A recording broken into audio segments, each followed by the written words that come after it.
चारू ओरी फागुन के बहत बयार बा, हमारा खातिर रंग लेके सब तैयार बा। चारू ओरी फागुन के बहत बयार बा, हमारा खातिर रंग लेके सब तैयार बा। जवन चाहता रे सुन ले तू पैबे ना, पैबे ना, पैबे ना। भौजी भैया के गाँव में बोलैबे ना, त होली में नी रंग डलवैबे ना, त होली में नी रंग डलवैबे ना। भौजी भैया के गाँव में बोलैबे ना, त होली में नी रंग डलवैबे ना।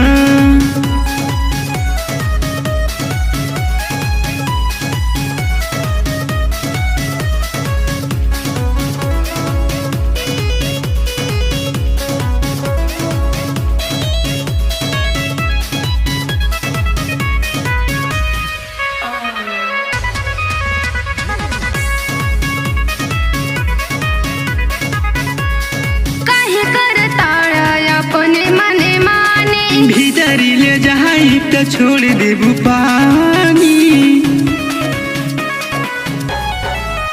अरे छोट पिचकारी में काम बाटे रंगवा, नीक बड़ा लागी जब भीगी तोरा अंगवा।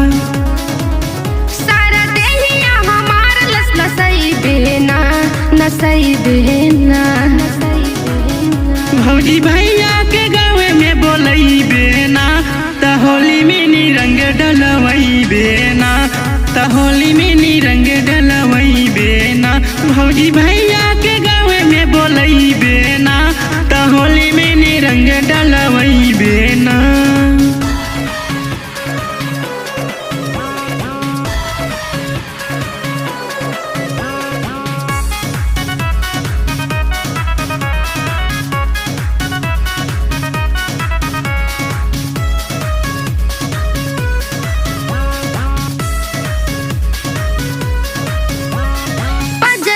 सटा जानी रहतानी दूरा, रंग बिना छोड़ब ना तोह के अधूरा।